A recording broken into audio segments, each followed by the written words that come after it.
ప్రభాస్ నటిస్తున్న తాజా చిత్రం ఫౌజీ సినిమాపై ఆసక్తి రోజు రోజుకు పెరుగుతోంది. సీతారామంతో క్లాసిక్ విజయాన్ని అందుకున్న హను రాఘవపుడి దర్శకత్వంలో రూపొందుతున్న ఈ చిత్రం ప్రభాస్ ఫిల్మోగ్రఫీలో మరో ప్రత్యేక ప్రాజెక్టుగా నిలుస్తోంది.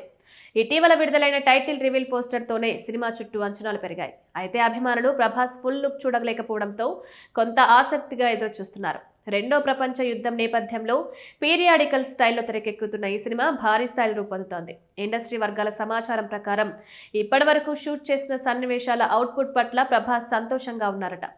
ప్రతి ఫ్రేమ్ విజువల్ గా అద్భుతంగా ఉంటుందని హను రాఘవపుడి ప్రభాస్ ను ఇప్పటి వరకు చూడని లుక్ లో చూపించబోతున్నారని సమాచారం. సంగీతం కూడా ఈ సినిమా హైలైట్ గా నిలుస్తుందట. మళ్లీ మళ్లీ వినిపించేలా పాటలు ఉంటాయని చెప్తున్నారు. ప్రస్తుతం హైదరాబాద్ లోని రామోజీ ఫిలిం సిటీలో కీలక షెడ్యూల్ జరుగుతుండగా తదుపరి షెడ్యూల్ ను మైసూర్లో ప్లాన్ చేస్తున్నారు. ఈ సినిమాలో ప్రభాస్ సరసన ఇమాన్వి హీరోయిన్ గా పరిచయం అవుతున్నారు. వచ్చే ఏడాది ఆగస్టులో ఫౌజీ విడుదలకు సన్నాహాలు జరుగుతున్నాయి.